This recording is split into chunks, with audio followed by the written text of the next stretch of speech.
আর একটা খবর হচ্ছে ভারতীয়দেরকে সব জায়গা থেকে তাড়ানো হচ্ছে। পার্লামেন্টে রিসেন্টলি একটা কথোপকথনে দেখলাম যে সবচেয়ে সৌদি আরব থেকে লাস্ট 5 বছরে বেশি ভারতীয় তাড়ানো হয়েছে। অবশ্য সৌদি আরবের অর্থনৈতিক সংকট চলছে, তারা চায় নিজের দেশের লোকেরা কাজ করুক। বাহরিন থেকে তাড়ানো হয়েছে, থাইল্যান্ড থেকে তাড়ানো হচ্ছে, ভিয়েতনাম থেকে তাড়ানো হচ্ছে, সাউথ কোরিয়া থেকে তাড়ানো হচ্ছে, আমেরিকা থেকে তো তাড়ানো হচ্ছে, কানাডা থেকেও তাড়ানো হচ্ছে। অর্থাৎ এই মুহূর্তে ভারতীয়রা কিছু দেশে যেমন ওয়ান্টেড, তেমন কিছু দেশে ওয়ান্টেডও নন। আমি আবার বলছি, গ্লোবালাইজেশনে আমরা একটা খুব ভালো সময়ের মধ্যে দিয়ে গেছিলাম। তো আজকে যে সময়টা যাচ্ছে সেই সময়টাতে পালানোর কোনো পথ নেই। আমি দুদিন আগে একটা ভিডিও করলাম না, যে বেসিক্যালি কোথায় পালাবেন বাঙালি হিসেবে। জুয়েল রানা বলে একটি মুসলমান শ্রমিক উড়িষ্যায় কাজ করতে গিয়ে মার খেয়ে মেরেই ফেললো তাকে। আর তারপর সেই উড়িষ্যা থেকে শয়ে শয়ে মুসলমান শ্রমিকগুলো এখন জঙ্গিপুর বা মুর্শিদাবাদে ফিরছে। আপনি বলবেন যে বিজেপি এই পুরো পরিবেশটাকে বিষাক্ত করে তুলেছে। আরও একটা ঘটনা ঘটেছে মণিপুর, ত্রিপুরায় একটা আদিবাসী ছেলেকেও দেরাদুনে চাইনিজ সন্দেহে পিটিয়ে মেরে দিয়েছে, নর্থ ইস্ট সম্বন্ধে পিটিয়ে মেরে দিয়েছে, রাইট? ত্রিপুরা তো বিজেপির সরকার চলছে। আপনি বলবেন যে, আপনি হয়তো জুয়েল রানাকে দিয়ে বলবেন যে বাঙালিদের দেখলে পেটাচ্ছে, কিন্তু শুধু বাঙালি বলেই না, নর্থ ইস্টের আদিবাসী দেখলেও পেটাচ্ছে। আপনি বলবেন এর পেছনে বিজেপির উগ্রত্ববাদী রাজনীতির ভূমিকা আছে, অ্যাবসলিউটলি আছে। লেটস নট ডাউট ইট, কিন্তু সমস্যাটা হচ্ছে যে শুধু বিজেপির ঘাড়ে যদি আমি বন্দুক রেখে বলে দিই যে এটার জন্য বিজেপি দায়ী, সমস্যাটা হচ্ছে এইখানটাতেই যে মেগা বেস বিজেপি যেরকম জেনোফোবিক হয়ে গেছে, মেগা বেস আমেরিকাতেও তো একই রকম জেনোফোবিক হয়ে গেছে।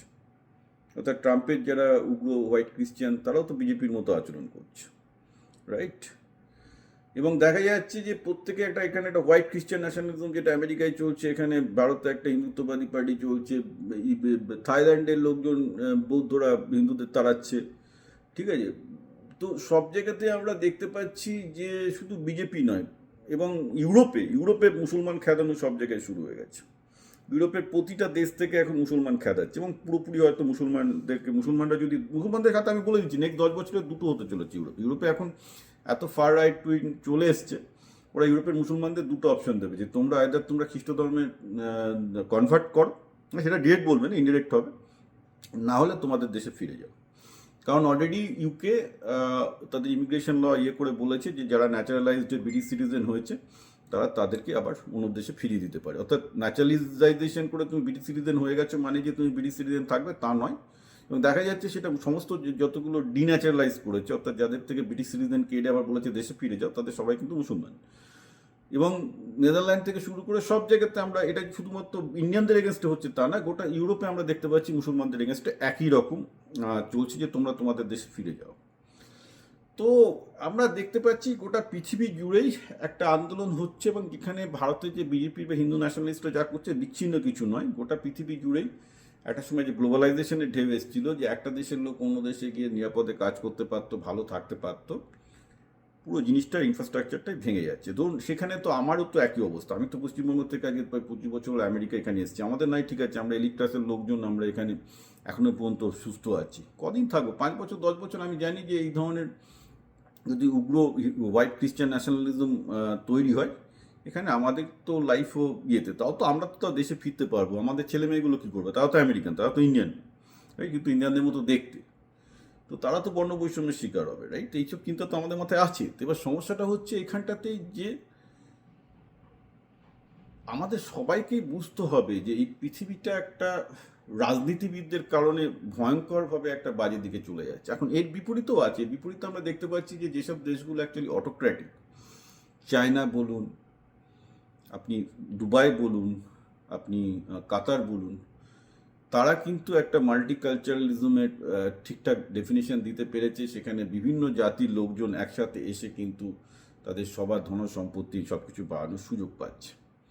তো সেটাই বা কতদিন থাকবে? তাদের হয়তো দুদিন বাদে যখন তারা দেখবে যেটা সৌদি আরবে হচ্ছে, যে দেশের লোক খেতে পাচ্ছে না, দেশের লোকের চাকরি দরকার, তারাও তখন কিন্তু বিদেশিদের তারা, ওরা তো আবার সিটিজেনশিপ দেয় না, পরে সিটিজেনশিপ আবার চলে যেতে বলবে যে না তোমার হয়ে গেছে, তুমি আমার দেশকে দিয়েছো, তুমি টাকা করেছো, বা তুমি দেশে ফিরে যাও, দেশে ইন্ডিয়ায় ফিরে যাও।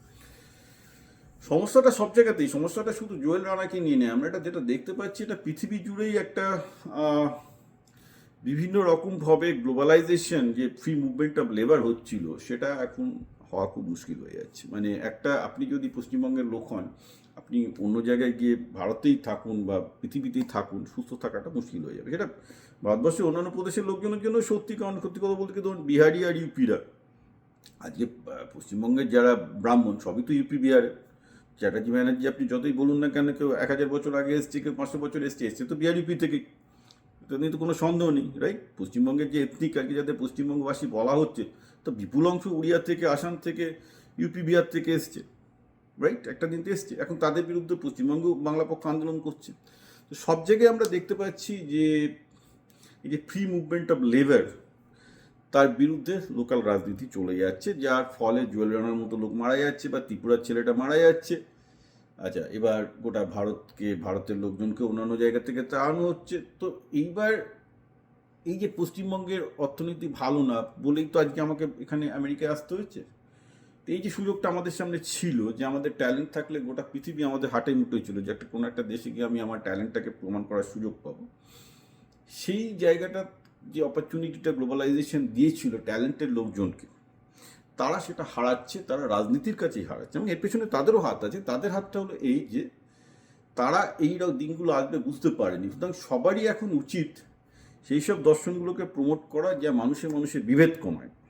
আপনি হিন্দু হন, মুসলমান হন, বা যেই হন না কেন, আমার একান্ত অনুরোধ, আপনি সেই রাজনীতিকে প্রমোট করুন, সেই সব রাজনীতিবিদদের প্রমোট করুন যারা মানুষে হিংসা, মানুষে বিদ্বেষ, এগুলোকে কমায়। কারণ আলটিমেটলি আমরা যেটা দেখতে পাচ্ছি, এইরকমভাবে এত বিদ্বেষ ছড়াতে থাকলে সবার জন্যই লাইফ হারাম হয়ে যাবে।